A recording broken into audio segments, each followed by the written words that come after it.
You think the warning signs in your life are bad luck. You think the closed doors mean God has forgotten you. You think the delay, the silence, the pressure you feel right now is punishment for something you did. But you are wrong. You are completely wrong. And tonight, everything you believed about your struggle is going to be turned upside down. The truth is this: what feels like an ending is a beginning. What feels like loss is a setup. What feels like God ignoring you is God preparing you. There is a pattern hidden inside every season of pressure, and almost no one sees it, because almost no one was ever told to look. There is a silent force operating in your life right now. You cannot see it. You cannot touch it. But it is moving the pieces, clearing the ground, removing people, shutting doors, and creating the exact conditions for something larger than you imagined. I call this force the warning before the wave. It is the divine disturbance that always comes before a major victory. It is the holy interruption God sends before He releases what He has been holding for you. And here is what you must understand. You do not rise to the level of what you want. You fall to the level of what you have prepared for. You do not receive what you chase. You receive what you have become ready to carry. Now hear the danger. The person who does not recognize this warning destroys their own breakthrough. They panic in the very season they were supposed to position. They run from the very pressure that was building their capacity. They quit one step before the victory, and they spend the rest of their life wondering why everything fell apart right when it was about to come together. So let me ask you the question that this entire message will answer. What if everything that is shaking your life right now is not God abandoning you, but God warning you that a major victory is already on its way? Stay with me, because I am going to show you exactly how to read the warning, how to prepare for the wave, and how to make sure you are standing when it arrives. Let me speak directly to you now, the way a mentor speaks to someone he believes in. This message is about the connection between divine warning and divine victory. It is about learning to read the signs God places in your path and learning to align your mind so that when the moment comes, you do not miss it. Because faith without a prepared mind is a seed planted in concrete, and a prepared mind without faith is a field with no rain. You need both. You have always needed both. There is a verse in the book of Amos that says, "Surely the Lord God will do nothing, but He revealeth His secret unto His servants the prophets." Read that slowly. God does nothing of significance without first revealing it. He warns before He works. He signals before He sends. The disturbance you feel is not random. It is revelation. It is God speaking to the part of you that knows how to listen. Napoleon Hill spent his entire life studying the most successful people on earth, and he discovered something that sounds almost spiritual. He said that every adversity, every failure, and every heartache carries with it the seed of an equivalent or greater benefit. Read those words again. The seed of an equal or greater benefit is hidden inside the very thing that is hurting you. The warning carries the victory inside of it. The two are never separate. They arrive together, wrapped in the same moment, and only the awakened mind can tell them apart. So when life shakes, most people only see the shaking. They see the chaos, the loss, the confusion. But the awakened person looks deeper. The awakened person asks a different question. Not why is this happening to me, but what is this preparing me for? That single shift in the question changes the entire trajectory of a life. Think about the natural world for a moment. Before a great wave reaches the shore, the water pulls back. The tide retreats. The ocean draws itself away from the sand, and to someone who does not understand, it looks like the sea is leaving. It looks like loss. It looks like abandonment. But the wise know that the pulling back is the gathering of power. The retreat is the loading of the wave. And the further the water pulls away, the greater the wave that is coming. That is what God is doing in your life. The pulling back you feel is not Him leaving. It is Him loading. The space that has opened up, the relationships that have fallen away, the comfort that has been removed, the certainty that has been taken from you, all of it is the tide retreating before the wave of your breakthrough. There is a story in the scriptures about Joseph, a young man who received a dream of his future greatness. And the very moment after he received that dream, his life collapsed. His brothers betrayed him. He was thrown into a pit. He was sold into slavery. He was falsely accused and imprisoned for years.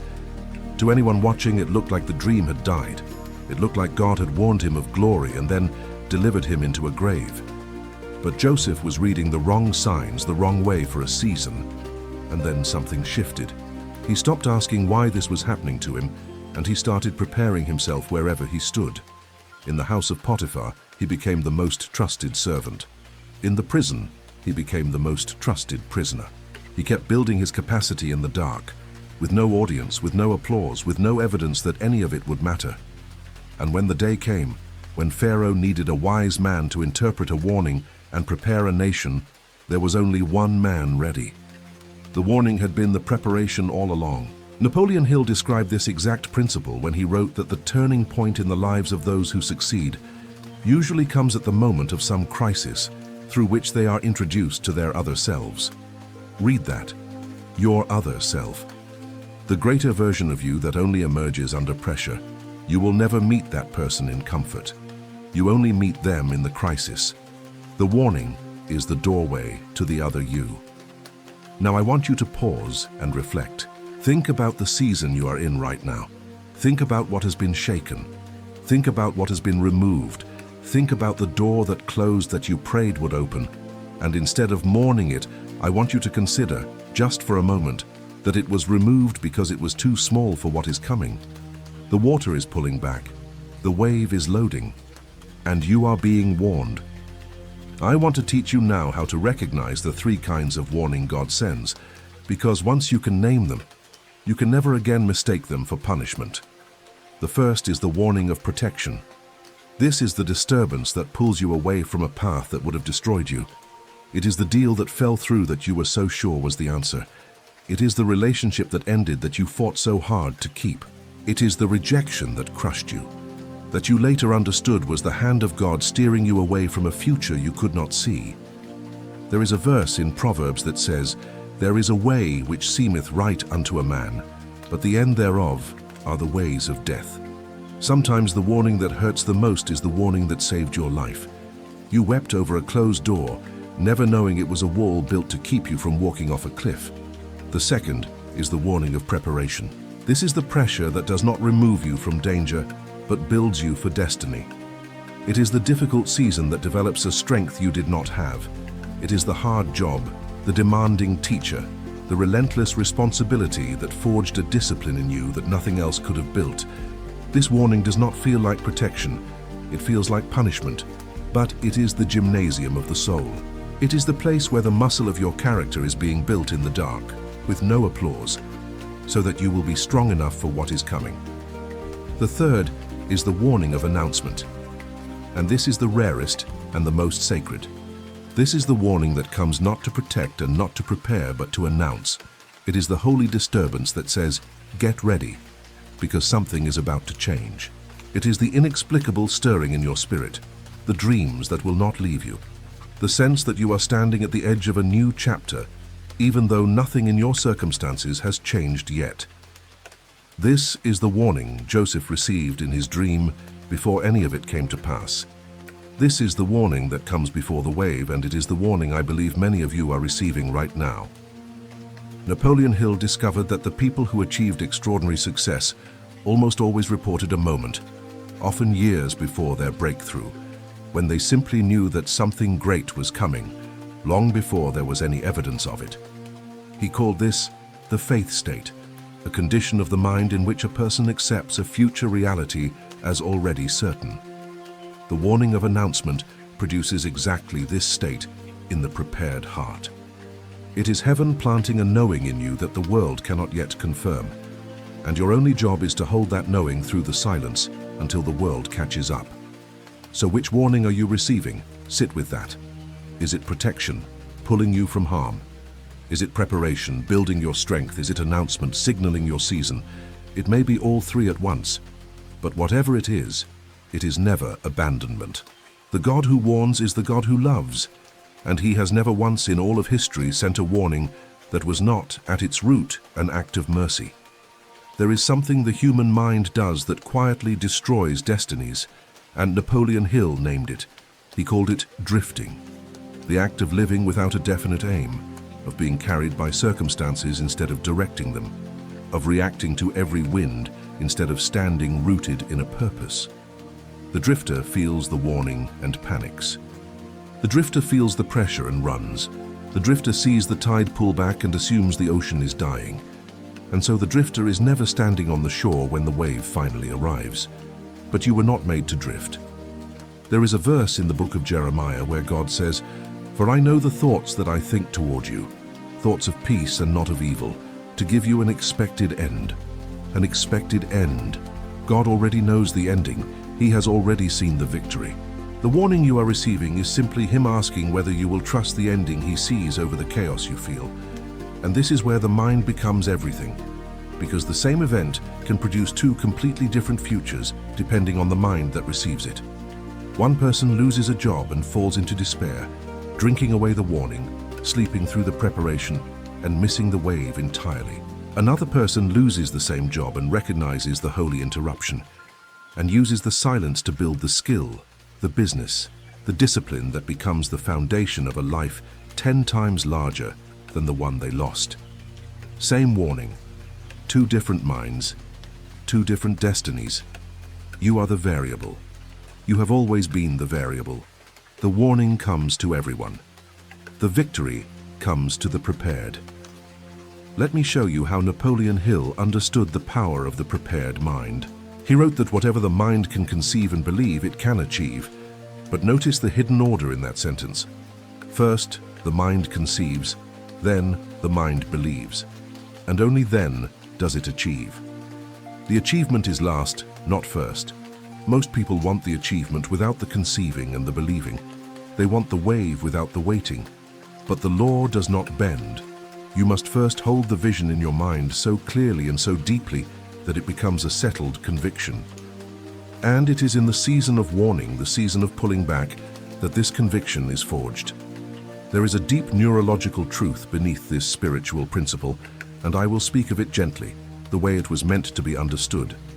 Your mind has a part that works while you sleep, a part that accepts whatever you repeat to it with emotion, a part that does not argue and does not filter, but simply builds.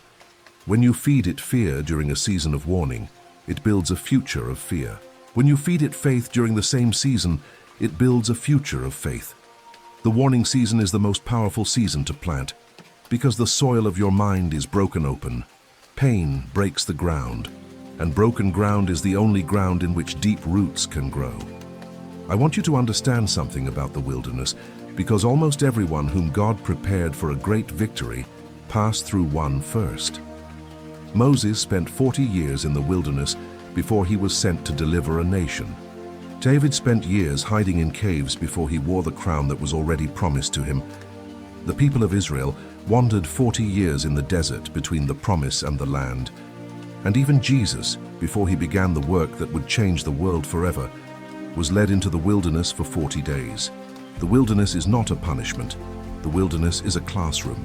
It is the place where God strips away everything you were leaning on so that you learn to lean on Him alone.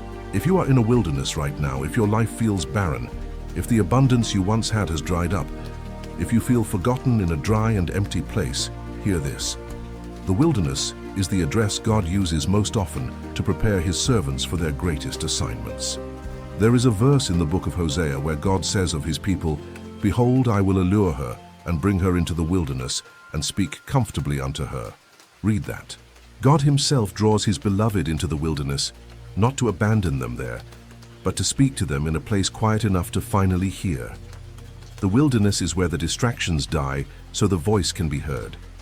Napoleon Hill described a similar principle when he wrote that every person who attains lasting achievement passes through a period he called the testing time, a season in which everything seems to conspire against them, in which the temptation to quit reaches its peak, and in which the only thing that sustains them is an unshakable faith in a goal not yet visible. He observed that this testing time was not the exception in the lives of great achievers, it was the rule. The wilderness was the common road that every one of them had to walk, and the ones who made it through were not the most talented or the most fortunate. They were the ones who refused to leave the wilderness before the lesson was learned. So do not curse your wilderness, Do not beg to escape it before its work is done. Ask instead what it is teaching you. Ask what is being stripped away that needed to go. Ask what strength is being built that comfort could never have built.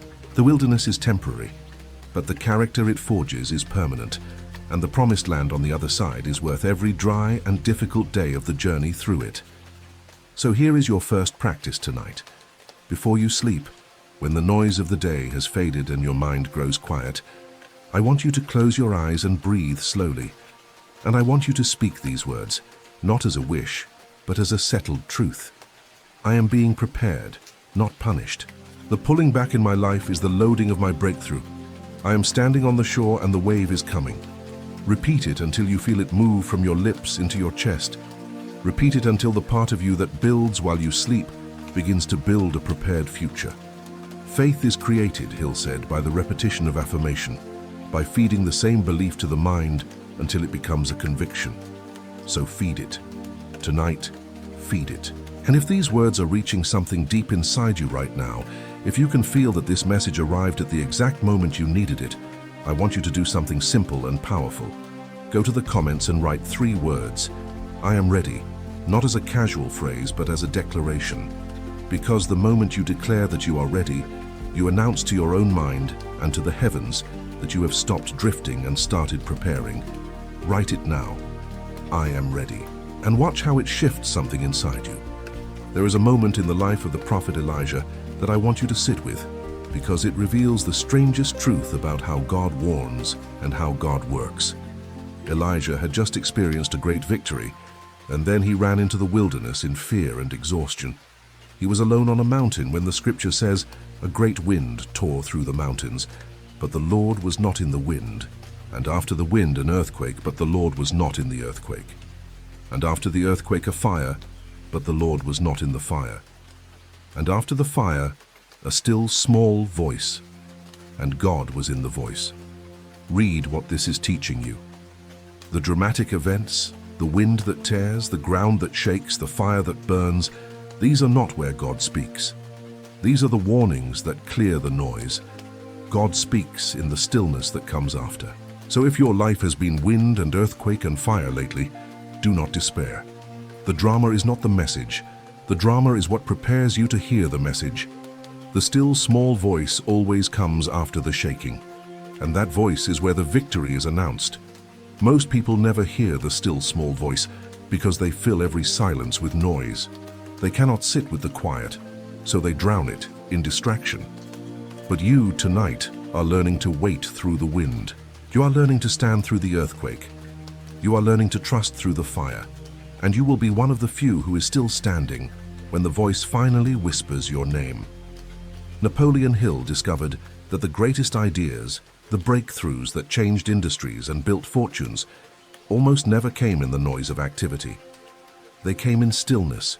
He developed a practice he called the silence, where the mind grows quiet enough to receive what he believed was infinite intelligence. He said that the subconscious mind is the connecting link between the finite mind of man and infinite intelligence. In other words, the still small voice and the quiet inner knowing are the same doorway. One spiritual, one mental, both real, both reached through stillness. So I want you to reflect on something. When was the last time you were truly silent? Not asleep, not numb, not scrolling, but silent and awake and listening. The warning God is sending may have already spoken to you, and you may have simply been too loud inside to hear it. Tonight, give him the silence.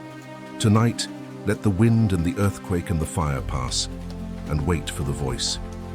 There is a principle in the book of Galatians that says, "Be not deceived, God is not mocked, for whatsoever a man soweth, that shall he also reap." This is one of the most precise laws in all of existence, and it is both a warning and a promise. It is a warning because it tells you that you will harvest exactly what you plant, and it is a promise because it tells you that nothing you plant in faith will be lost. Here is what almost no one understands about this law. There is a gap between the sowing and the reaping. The farmer does not plant in the morning and harvest in the evening. He plants, and then he waits through a season where nothing visible happens, where the seed is buried in darkness, where it looks like nothing he did mattered at all. That waiting season is the season of warning.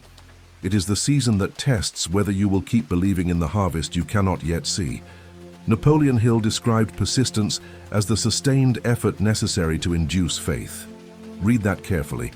Persistence is not just about results. Persistence is the thing that creates faith. Every day you keep going when you see no evidence. You are building the faith muscle that will carry the weight of your breakthrough. The waiting is not wasted. The waiting is the workout. The waiting is making you strong enough to hold what is coming. And this is why so many people miss their victory. They quit during the gap, they plant the seed, they wait a little while, they see no harvest, and they dig up the seed to see if it is growing, killing it in the process. They abandon the season one step before the breakthrough. Hill wrote that more than 500 of the most successful people he studied reported that their greatest success came just one step beyond the point where defeat had overtaken them. One step.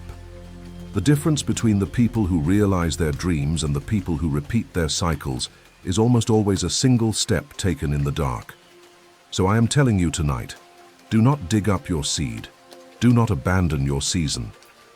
The very fact that you feel the pressure, the very fact that you feel the warning is proof that something is growing beneath the surface. The shaking is the seed cracking open underground. You cannot see it, but it is happening. Trust the gap.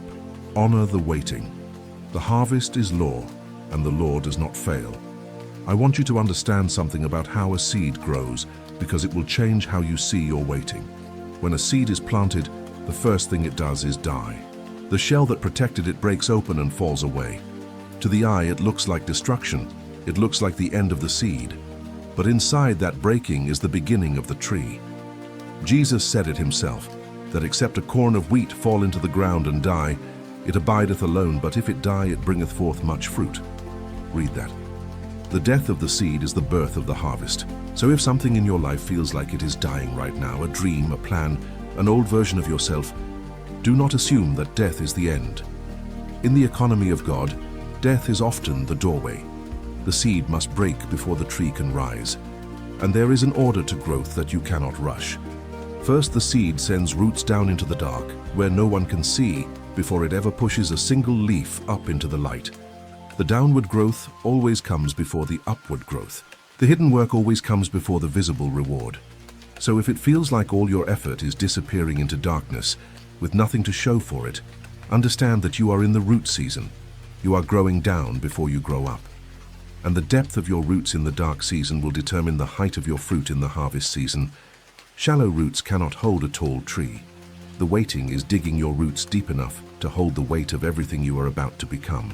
Napoleon Hill understood that nature does not produce anything of value quickly. He observed that the great oak that stands for centuries takes decades to grow, while the weed that withers in a season grows up overnight. He warned against the desire for quick results, teaching that anything worth having is worth the patience required to build it properly. The person who demands an instant harvest is asking to be a weed. The person who honors the slow, deep work of the roots is choosing to be an oak. And you, I believe, were made to be an oak.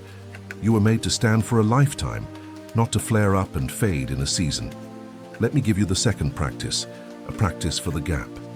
Every morning before the world reaches you, before the noise begins, I want you to take 60 seconds and visualize the harvest.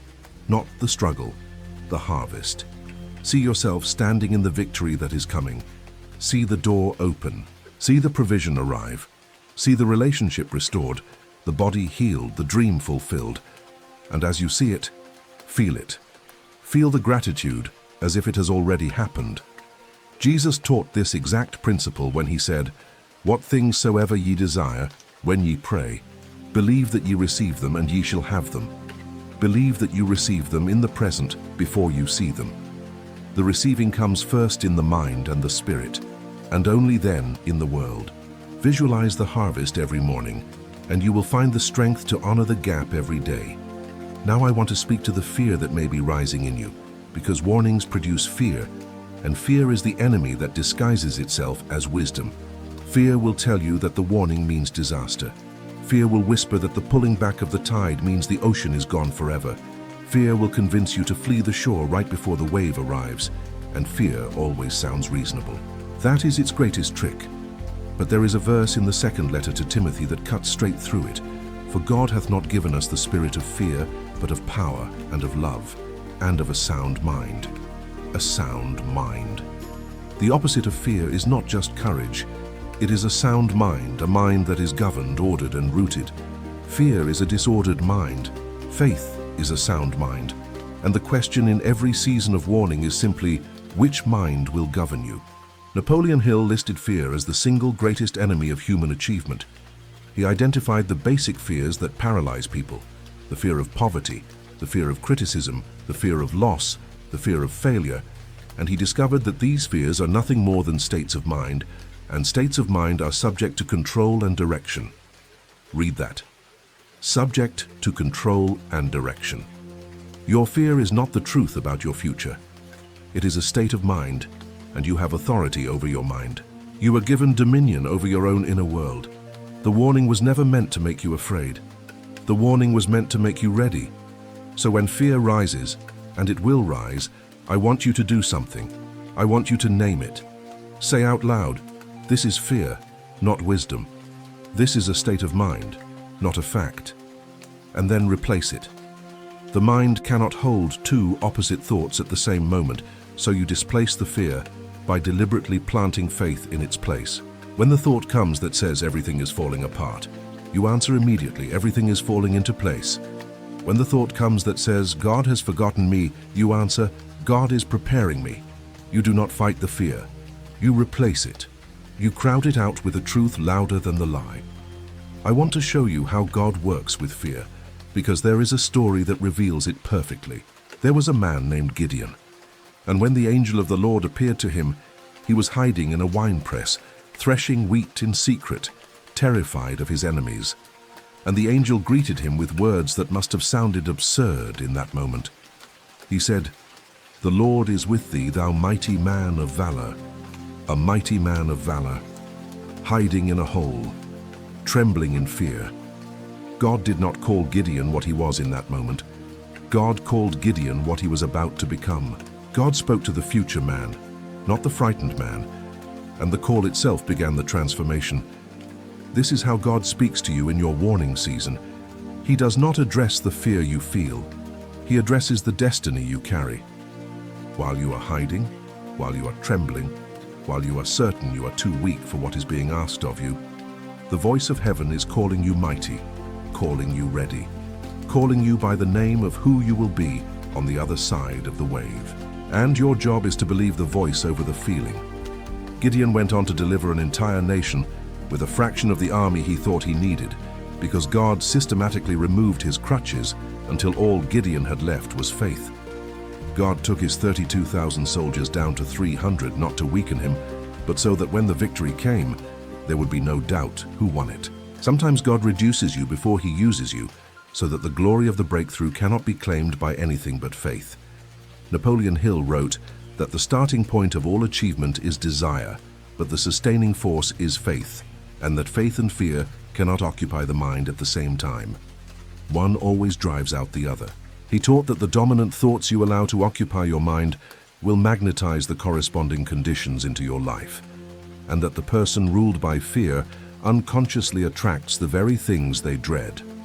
This is why he insisted that the control of your mental attitude is not a luxury but a necessity, the single most important discipline a person can develop.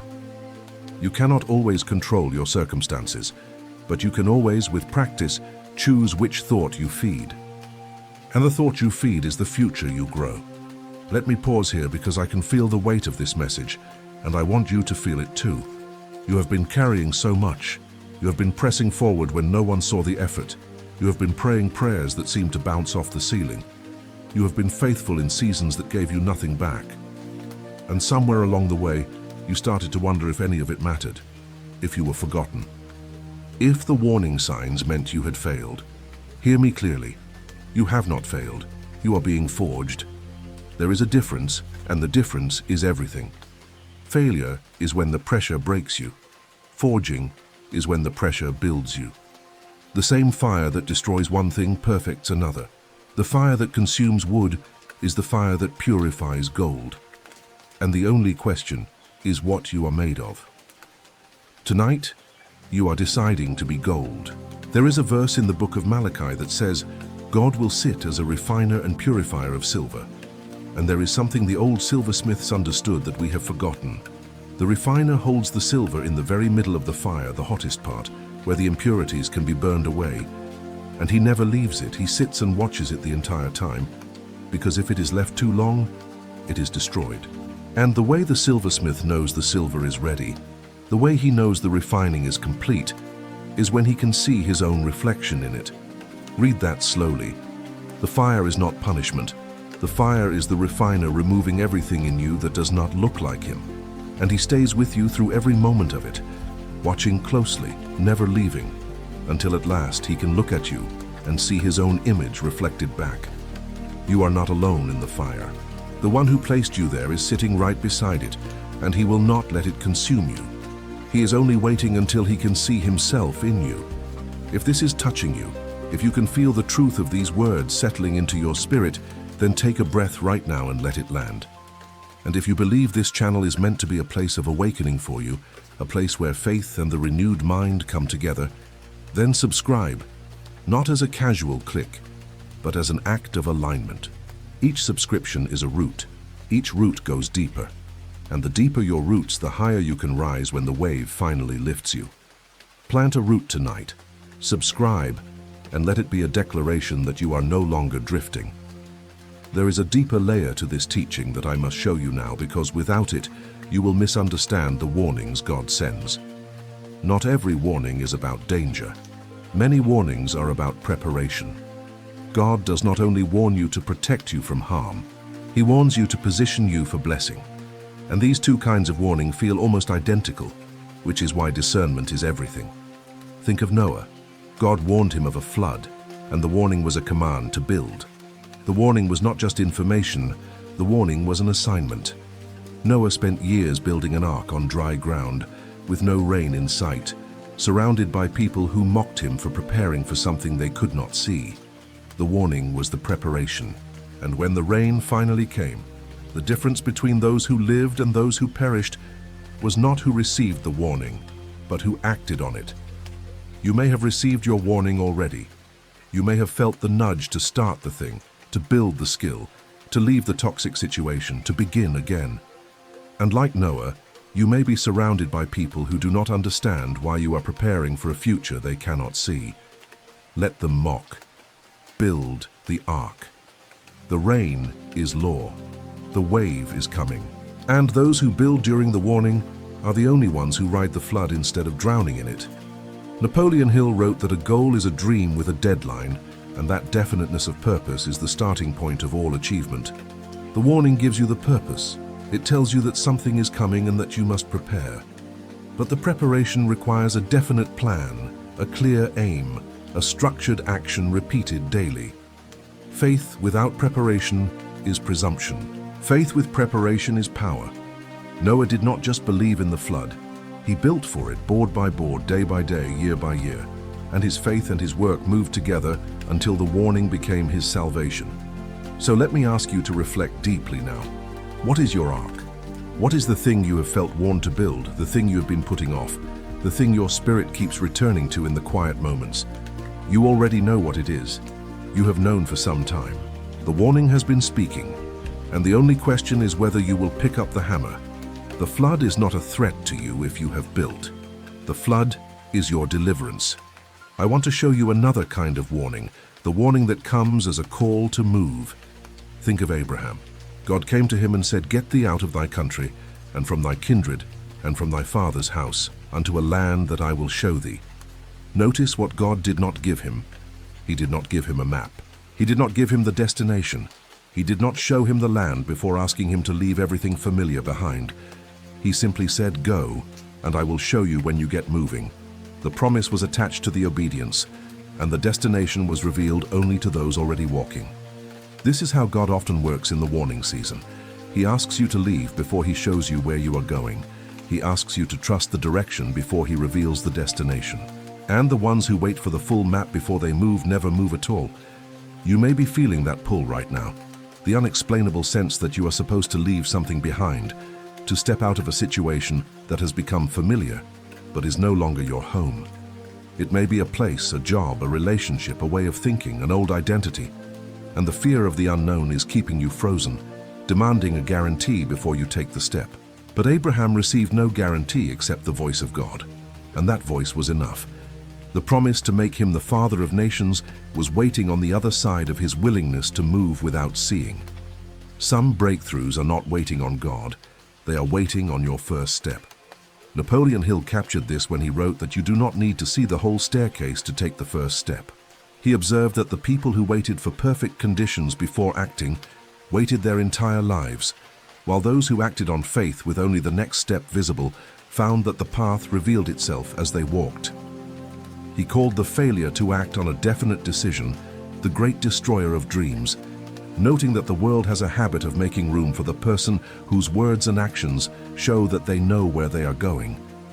The warning to move is useless if you will not move. The call to go is wasted on the one who stays. So if you have felt the call, take the step. The land will be shown to you when you are already walking toward it. There is also a warning that comes as a summons to courage in a moment of destiny, and no story shows it better than Esther. She was a young woman who became queen, and a great danger threatened her entire people. And her uncle Mordecai sent her a message that has echoed through the centuries. He said, "Who knoweth whether thou art come to the kingdom for such a time as this? For such a time as this." He was telling her that everything she had been through, every strange turn of her life, every painful and unexpected detour, had positioned her for one decisive moment. The warning of danger was actually the unveiling of her purpose. The crisis was the very reason she had been prepared. I want you to consider that the difficulties that shaped you, the strange path that brought you here, the very things you wished had been different, may have positioned you for a moment that is coming, a moment that only you, shaped exactly as you have been shaped, can meet. Nothing in your life has been wasted. The pain had a purpose, the detour was a route, and you may have come to your kingdom, to your position, to your platform, to this exact moment in your life for such a time as this. The warning is not just about a coming danger, it is about a coming assignment that you were built to fulfill. There is a moment in the gospel where Jesus speaks of a wise man who built his house upon a rock and a foolish man who built his house upon the sand. And when the rain descended and the floods came and the winds blew and beat upon both houses, the house on the rock stood, and the house on the sand fell. Notice this. The storm came to both houses. The wise man was not spared the storm. The warning and the wave came to both. The difference was the foundation. The difference was what each man built during the calm before the storm. This is the entire message of your life right now. The storm is not a sign that you did something wrong. The storm comes to everyone. The question that determines everything is what you built before it arrived, and what you are building right now as it rages. The foolish man heard the same words and did not act. The wise man heard the words and built his life upon them. And when the test came, the words he had built upon held him up. Napoleon Hill spent 20 years studying success because he believed that the principles of achievement could be learned, practiced, and built into the very foundation of a person's character. He did not believe success was luck. He believed it was construction. He believed that a person builds their inner life the way a builder builds a house, thought by thought, decision by decision, habit by habit, until the structure is strong enough to withstand any storm. And the construction always happens before the storm reveals whether it will hold. So here is the truth you must take into your bones tonight. The work you do now, in the season of warning, in the quiet before the wave, is the foundation that will hold you when the breakthrough comes. Because here is what almost no one tells you. The wave that lifts you is the same wave that drowns the unprepared. A sudden blessing, a sudden victory, a sudden elevation will destroy a person who has no foundation. They will rise quickly and fall faster. But the one who built during the warning, the one who deepened their character and their discipline and their faith in the silent season, that person can hold the weight of the victory without being crushed by it.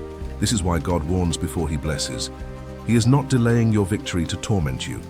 He is delaying it until you are strong enough to hold it without it destroying you. The delay is mercy. The warning is love. The pressure is preparation. And the moment you understand this, you stop resenting the weight and start using it. Let me give you the third practice, the practice of building the foundation. Each night, Choose one small act of preparation and do it regardless of how you feel. Read 10 pages of something that builds your mind. Practice the skill for 20 minutes. Pray over your vision before you sleep. Write down the one step you will take tomorrow. It does not need to be large. It needs to be consistent.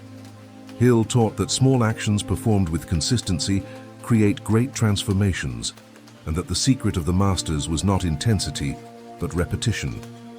The wise man laid one stone at a time. So lay your stone tonight, and lay another tomorrow, and do not stop, because the foundation is rising even when you cannot see it. I want to teach you how to survive the warning season one day at a time, because one of the great mistakes people make is trying to carry the weight of the entire journey all at once. When the people of God were in the wilderness, God fed them with manna, bread that appeared on the ground each morning. But there was a rule attached to it. They could only gather enough for that day. If they tried to store it up to hoard tomorrow's supply, it spoiled overnight. Every single morning they had to go out and gather fresh. Read what God was teaching them. He was teaching them to trust Him one day at a time. He was training a people who had known only slavery to depend on a faithfulness that renewed itself every single morning. This is why Jesus taught us to pray. Give us this day our daily bread. Daily, not weekly. Not enough to last a year. The provision is measured out one day at a time, and so is the strength. You will not be given today the strength you need for next month's battle, because you do not need it today, and carrying it would only crush you. You are given exactly enough for this day, and tomorrow you will be given enough for that one. There is a verse that says, His mercies are new every morning. Great is thy faithfulness. New every morning. You do not have to figure out how to survive the next 10 years of uncertainty tonight. You only have to receive the strength for today. And when tomorrow comes, there will be fresh strength waiting on the ground, like morning manna. So if the warning season feels overwhelming, if the sheer length of the road ahead is crushing you, stop trying to walk all of it at once. Walk today. Just today. Gather today's manna. Fight today's battle. Take today's single step and let tomorrow keep its own troubles. Jesus said it plainly, Take therefore no thought for the morrow shall take thought for the things of itself. Sufficient unto the day is the evil thereof. He was not telling you to be careless. He was telling you that anxiety about the future is borrowing a weight you were never meant to carry, a weight that does not even exist yet. You have enough strength for today. You have always had enough for today. And that is all you have ever been asked to carry. Napoleon Hill captured this when he wrote that the person who learns to live fully in the present, giving their complete attention and energy to the task at hand, rather than dissipating it in worry over tomorrow, accomplishes more and suffers less than the one who is forever burdened by a future that has not arrived. He taught that worry is a sustained emotion of fear, and that it does nothing but drain the very energy needed to build the future it dreads. Concentrate your full power on this day, he urged, and let the accumulation of well-lived days build the destiny you seek. The breakthrough is not built in one heroic leap. It is built in 1,000 faithful days, gathered one morning at a time. I want to speak now about the people who will fall away during your warning season, because this is one of the hardest truths and one of the most important. When God begins to prepare you for a major victory, He often begins by removing people. And it hurts. It feels like loss, it feels like betrayal, it feels like the ground is being pulled out from under you. But understand this, some people were assigned to your past, not your future. And the version of you that is coming cannot be carried by relationships built for the version of you that is leaving. There is a verse in the book of Hebrews that says, Let us lay aside every weight, and the sin which doth so easily beset us, and let us run with patience the race that is set before us. Lay aside every weight. Some weights are sins, but some weights are simply things, and people, and patterns that were never wrong, but are now too heavy for the race ahead.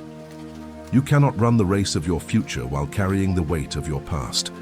And sometimes God, in His mercy, removes the weight before you have the strength to set it down yourself. Napoleon Hill wrote extensively about the power of association, about what he called the mastermind, the principle that we become like the minds we surround ourselves with. He warned that negative associations drain the mind of its power, that a person cannot rise in an environment that is constantly pulling them down. Your environment, he taught, is either feeding your faith or feeding your fear, and there is no neutral ground. So when the warning season removes certain voices from your life, do not always mourn it. Sometimes the removal is the answer to a prayer you did not even know you prayed. Reflect on this. Who has fallen away from your life recently? And is it possible, just possible, that the falling away was not rejection but redirection? That the empty space was not meant to be mourned but to be filled with something greater? The tide does not only pull back the water, it pulls back everything that cannot survive what is coming. Let the light things go. Hold on to what is rooted, and trust that the space being cleared is being cleared for a reason. I know this is heavy. I know that some of what I am saying is touching wounds that are still fresh. So let me remind you of who you are speaking with through this message, and who is speaking to you through the silence of your own life. You are not alone in this. The same intelligence that holds the stars in their courses is paying attention to the smallest movement of your heart. There is a verse in Matthew where Jesus says that even the hairs of your head are all numbered. Numbered. The God who governs galaxies knows the number of hairs on your head. You are not forgotten. You are not overlooked. You are not too small to be seen. You are watched over with a precision that should take your breath away. And if that truth moves you, if it reaches the part of you that has felt invisible for too long, then I want you to do something right now in the comments. Write the words, "I am seen." Declare it, because the enemy of your breakthrough wants you to feel invisible, wants you to feel forgotten, wants you to believe that no one is watching and no one cares. So you fight that lie by declaring the truth. Write it now, "I am seen," and let that declaration realign your spirit with the truth that has always been there. Now I want to take you deeper into the mechanics of how the prepared mind actually receives a breakthrough, because this is where faith and the renewed mind become one practice, one power, one path. Your mind is constantly creating. It is never neutral.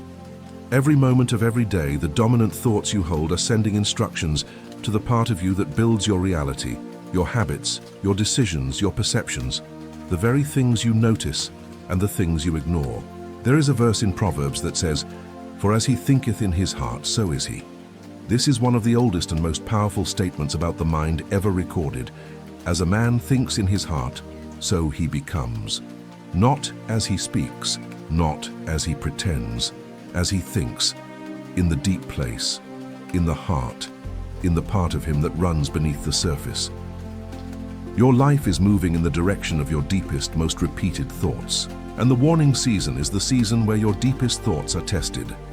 Napoleon Hill called this autosuggestion, the principle of influencing your own subconscious mind through the deliberate repetition of thoughts charged with emotion. He taught that you can plant any idea into the fertile soil of your subconscious if you repeat it with enough feeling and enough consistency, and that the subconscious will then go to work, day and night, to bring that idea into physical reality. This is not magic. This is the law of the mind woven into us by the one who made us in his image, the one who created the worlds by speaking them into being. So consider what this means during your warning season. If you spend this season repeating thoughts of fear, of lack, of abandonment, of failure, you are planting those seeds into the most fertile soil of your life, and they will grow. But if you spend this season repeating thoughts of faith, of provision, of preparation, of coming victory, those seeds will grow instead. The season is the same. The soil is the same. The harvest depends entirely on what you choose to plant. I want to give you one of the most powerful keys for the warning season, and it is one almost no one expects. The key is gratitude. Not the shallow gratitude that only shows up when things are good, but the deep, defiant gratitude that gives thanks in the middle of the storm before the breakthrough has arrived. There is a verse in the first letter to the Thessalonians that says, "In everything give thanks, for this is the will of God concerning you." Read it carefully. It does not say give thanks for everything. It says in everything give thanks. There is a difference. You do not have to be grateful for the pain, but you can choose gratitude in the midst of the pain. Gratitude for what God is doing that you cannot yet see. Gratitude for the preparation hidden inside the pressure. Gratitude is the fastest way to shift the state of your mind, because it is impossible to be grateful and fearful at the same moment. The two cannot coexist. The instant you fill your heart with thanksgiving, fear loses its grip, because gratitude is the evidence of faith. When you thank God for a victory you cannot yet see, you are declaring that you believe it is already done. This is the highest form of faith, the faith that celebrates the answer before it arrives. Remember how Jesus, standing before the tomb of his friend, before the miracle had happened, before anything had visibly changed, lifted his eyes and said, "Father, I thank thee that thou hast heard me." He gave thanks first. The gratitude came before the miracle. And then he called the dead man out of the grave. Napoleon Hill discovered that the most successful people he studied lived in a near constant state of gratitude, and that this was not a result of their success, but one of its causes. He taught that a grateful mind is a magnet for more of what it is grateful for, and that the habit of giving thanks, especially for things not yet received, conditions the subconscious to expect and to recognize the very opportunities it has been thanking for. Ingratitude closes the eyes to opportunity. Gratitude opens them. The grateful person sees the open door that the bitter person walks right past. So here is a practice woven into all the others. In every prayer, in every affirmation, in every quiet moment of this warning season, give thanks for the victory as if it has already come. Thank God for the breakthrough before you see it. Thank Him for the provision before it arrives. Thank Him for the open door while you are still standing in the hallway. Because the moment you give thanks in advance, you align your mind with the certainty of the one who has already seen the ending. I must also tell you something about the unseen battle, because in your warning season, there is more happening than what meets the eye. There is a verse in the letter to the Ephesians that says, "For we wrestle not against flesh and blood, but against principalities, against powers, against the rulers of the darkness of this world, against spiritual wickedness in high places." The struggle you are feeling is not only physical, not only financial, not only emotional. There is a spiritual dimension to it. And this matters because there is a force that does not want you to reach the victory that is coming. There is an opposition that intensifies precisely when you are closest to your breakthrough. Understand this principle because it will save you in the hardest moments. The attack often increases right before the breakthrough. The resistance you feel is frequently in direct proportion to the size of what is coming. No one fights for a worthless prize. The enemy of your destiny does not waste energy on a future that does not threaten the darkness. So when the warning season grows most intense, when everything in you wants to give up, when the pressure seems designed to break you, take it as a strange and powerful sign. You do not get this kind of opposition over something small. The intensity of the resistance is testifying to the magnitude of the victory. They do not guard empty tombs, they guard treasure. This is why you must armor your mind. The same passage tells you to take the shield of faith, wherewith ye shall be able to quench all the fiery darts of the wicked, and to take the helmet of salvation. Notice that the helmet protects the head, the mind, the place where every battle is truly won or lost. The fiery darts are thoughts, the doubts, the fears, the whispers that say give up, that say you have been forgotten, that say it will never happen for you. And the shield that stops them is faith, the settled conviction that what God has promised God will perform. You do not win this battle by being stronger than the darkness. You win it by being more anchored than the darkness, rooted in a truth that cannot be moved. This is why the practice of affirmation and visualization is not a soft, optional thing. It is the most important work you will do. Jesus said, "If ye have faith as a grain of mustard seed, ye shall say unto this mountain, Remove hence to yonder place, and it shall remove, and nothing shall be impossible unto you." Notice the action. Ye shall say. The faith is spoken.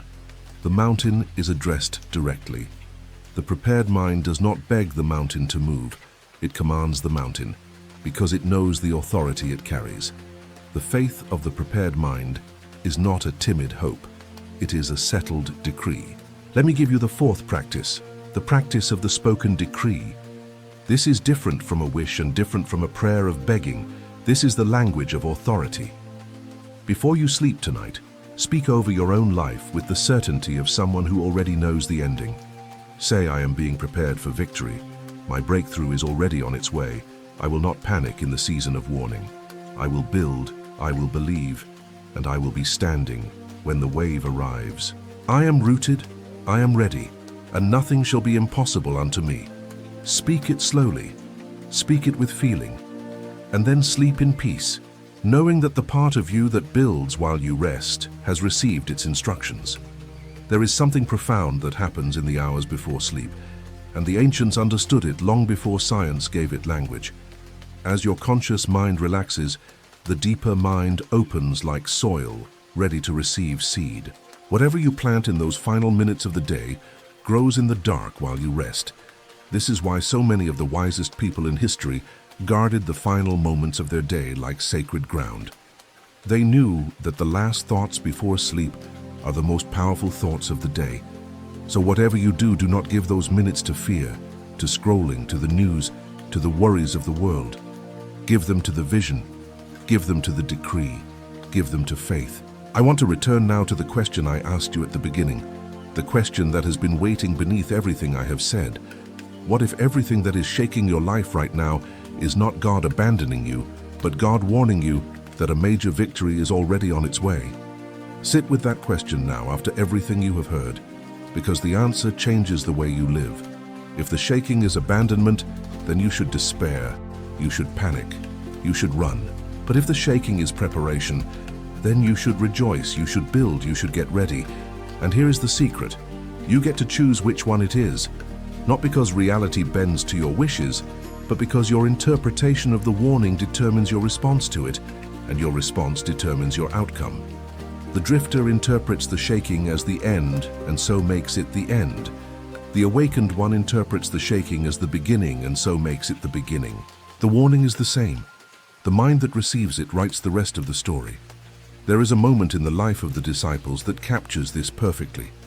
They were in a boat in the middle of a great storm, and the waves were crashing over the sides, and they were certain they were going to die. And Jesus was asleep in the back of the boat.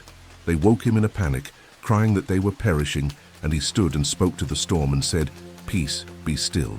And the wind ceased, and there was a great calm. And then he turned to them and asked, "Why are ye so fearful? How is it that ye have no faith? Read what is happening here." The storm did not surprise Jesus. The storm did not frighten him. He slept through it, because he knew who he was and he knew the ending. The disciples saw only the storm. He saw the calm that was coming. The same storm produced terror in one mind and peace in another. And the difference was not the storm. The difference was the foundation of faith inside the one who faced it. You are in the boat. The storm is real, the waves are crashing, and the temptation is to believe you are perishing. But there is a peace inside you that can speak to the storm. There is an authority you have been given that can say, "Peace, be still," not to the wind outside, but to the wind inside, the fear, the panic, the drift. And when you calm the storm inside, you discover that you have the strength to ride the storm outside until it passes, as every storm eventually does. Napoleon Hill wrote that within every adversity lies a sleeping giant, and that the giant is the equivalent benefit waiting to be awakened by the person with the right mental attitude. The storm is the same. The giant sleeps inside it. And only the prepared mind, only the faithful heart, knows how to wake the giant instead of being swallowed by the storm. I want to speak now about the timing of God, because the warning season is, more than anything, a test of your relationship with time. We live in a world that worships speed. We want the answer now. We want the breakthrough today.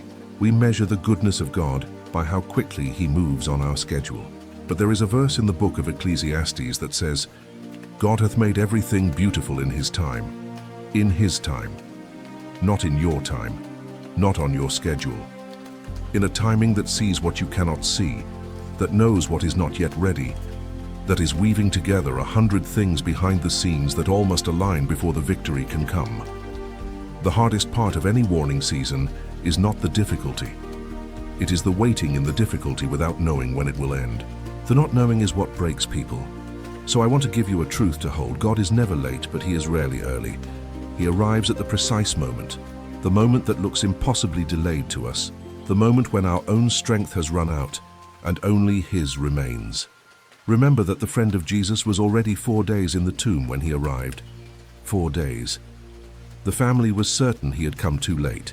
They said it to His face, that if He had only come sooner, their brother would not have died. But Jesus was never late. He had waited on purpose, so that what was about to happen could not be explained away as anything but the power of God. His delays are not his denials, his delays are his designs. There is a verse in Isaiah that says, "They that wait upon the Lord shall renew their strength. They shall mount up with wings as eagles. They shall run and not be weary, and they shall walk and not faint." Notice that the strength is given to those who wait, not those who rush, not those who panic, those who wait. The waiting is not the obstacle to your strength. The waiting is the source of it. And notice the eagle, the bird that does not flap frantically against the storm but spreads its wings and lets the very wind that grounds other birds carry it higher. The eagle uses the storm to rise. The prepared soul does the same. What grounds the fearful is what lifts the faithful. Napoleon Hill observed that impatience was one of the chief reasons people failed just short of their goal. He noted that the majority of people quit at the very moment their persistence was about to pay off because they could not bear the final stretch of waiting when there was still no visible result. He taught that the capacity to endure the period between the decision and the reward, the long and lonely interval where faith is all you have, was one of the rarest and most valuable qualities a person could develop. Time is not your enemy in the warning season. Impatience is. Learn to wait well, and you will outlast everyone who quit, and you will be standing alone at the front when the breakthrough finally comes. So if you have been waiting long, if you have begun to wonder whether your moment will ever arrive, hear this. The length of the wait is often a measure of the size of the destiny. Small assignments require little preparation. Great assignments require long ones. The longer the runway, the larger the plane that is meant to take off from it. You are not being delayed because you have been forgotten. You are being prepared because you have been chosen for something that requires more preparation than most. I want you to do something with me right now, an act of remembering, because remembering is one of the most powerful weapons you have in the warning season. Look back over your own life. Think of a time when everything seemed to be falling apart, a season you were certain you would not survive, a loss you thought would end you. And now, from where you stand today, look at what came after it. Look at how that very season made you stronger, wiser, deeper. Look at the door that closed that led to a better one. Look at the relationship that ended that made room for the one that healed you. Look at the failure that redirected your entire life onto a better path. You have already survived warnings you thought would destroy you. You have already seen the tide pull back and the wave come in. You have a history of breakthroughs that you have somehow forgotten in the middle of this new storm. There is a reason the scriptures command us again and again to remember. The people of God were always being told to build altars, to set up stones, to mark the places where God had delivered them, because they had a habit of forgetting in the new crisis everything he had done in the old one. The same God who carried you through every season you thought you would not survive is the same God carrying you through this one. He has never once failed you, not once. Every dark night of your life eventually gave way to morning. Why would this one be the exception? It will not be. The God of your past deliverances is the God of your present preparation and the God of your coming victory. And right here, in the middle of this message, I want to invite you into something. If you can look back and see even one time that God turned a warning into a victory in your life, one time that what looked like an ending became a beginning, then go to the comments right now and share it. Write just a few words about a time you were delivered. Because your testimony is not only for you, someone scrolling through these comments in the middle of their own dark season, certain they will not make it, needs to read that someone else did. Your remembered victory could become someone else's reason to hold on tonight. So write it, share the time God brought you through, and as you write it, watch your own faith rise, because nothing builds faith for the future like remembering the faithfulness of the past. Napoleon Hill taught that the subconscious mind is profoundly affected by the evidence we feed it, and that one of the most powerful practices a person can develop is the deliberate review of past victories, the intentional recollection of every obstacle already overcome. He observed that people defeat themselves by rehearsing their failures while forgetting their triumphs, feeding the mind a steady diet of every time they fell and none of the times they rose. Reverse it, he taught. Rehearse your victories. Build the inner record of a person who overcomes, and the mind will rise to match the identity you have given it. You have overcome before. Remember it, and let the memory become the fuel for the faith you need right now. Let me bring this all together now, because I want you to leave this message changed, not just moved. I want the truth to be rooted so deeply that the next time the tide pulls back in your life, you do not panic, you prepare. The next time a door closes, you do not despair, you discern. The next time the silence grows long, you do not fill it with fear, you fill it with faith. Before I bring you to the end, I want to settle one final thing in you, and it is the deepest thing of all. It is the matter of your identity, because every warning, every storm, every season of preparation is ultimately doing one thing. It is revealing to you who you really are. There is a verse in the first letter of Peter that says, "You are a chosen generation, a royal priesthood, a holy nation, a peculiar people." A royal priesthood. Read that over yourself. Not a victim of circumstances, not a casualty of bad luck. Royalty. And royalty does not panic when the kingdom is shaken, because royalty knows who they are regardless of what is happening around them. The reason the warning season feels so threatening to so many people is that they have built their identity on the things that are being shaken. When their job is shaken, they feel worthless because they thought they were their job. When their relationship is shaken, they feel like nothing because they thought they were that relationship. When their money is shaken, they panic because they thought they were their bank account. But you are none of these things. You are a soul made in the image of the eternal, carrying a purpose that no circumstance can cancel and no person can revoke. And when you know that, truly know it, the shaking loses its power to terrify you, because the things being shaken were never the foundation of who you are. Napoleon Hill taught that the most important sale you will ever make is the sale of yourself to yourself, that until a person truly believes in their own worth and their own destiny, no amount of opportunity will help them, because they will sabotage every gift that comes to them. He observed that the person who has settled the question of their own identity, who knows what they are here to do and who they are meant to become, moves through adversity with a calm that confounds the people around them. They cannot be shaken loose from their path, because their path is rooted in who they are, not in what is happening to them. Settle your identity, and the storms lose their authority over you. So before the warning becomes the wave, settle this. You are not what you have lost. You are not what was taken. You are not the door that closed, or the relationship that ended, or the season that hurt. You are a child of the Most High, prepared for a purpose, watched over with precision, and being readied right now for a victory that matches the magnitude of who you were always meant to be. Know that, and you will stand through anything. You have been warned, but hear those words rightly now. You have been warned the way a friend warns you that something good is coming, and you should get ready. You have been warned the way the retreating tide warns the wise that the great wave is loading. You have been warned the way Joseph was warned in a dream, the way Noah was warned of the flood, the way the disciples should have known that the one who calms storms was in their boat. The warning is not your enemy. The warning is your invitation. It is heaven saying, prepare yourself, because what is coming is larger than what you lost. So do not waste this season. Do not sleep through the preparation. Do not run from the shore. Do not dig up the seed. Do not abandon the ark. Do not build your house on sand. Use this season. Build your foundation. Deepen your roots. Plant your faith. Guard your final thoughts before sleep. Speak your decree. Visualize your harvest. Replace your fear.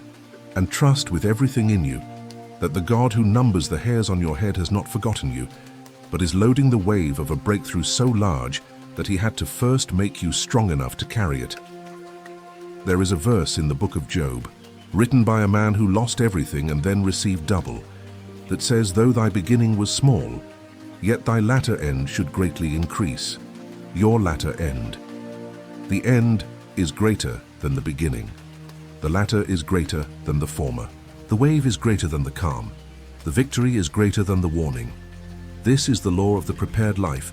This is the promise hidden inside the pressure, and it belongs to you if you will only stand and receive it.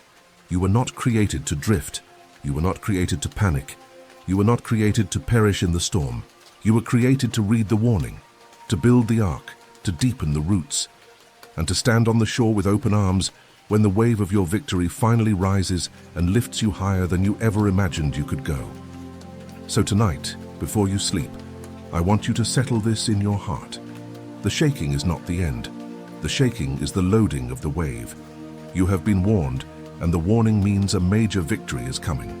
And you, because you stayed, because you listened, because you chose to prepare instead of panic, you will be standing when it arrives.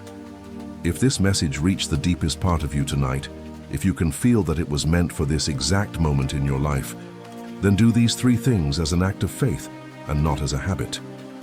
Like this video, as a seal upon the truth you have received. Subscribe to this channel as a root planted in fertile soil, so that you never stop being fed the words that build your mind and strengthen your faith. And in the comments, write the declaration that this whole message has been building toward. Write the words, "The wave is coming and I am ready to receive it." Write it now with intention, as a covenant between you and your future. Because the wave is coming. It has always been coming. And the one who warned you is the same one who will carry you.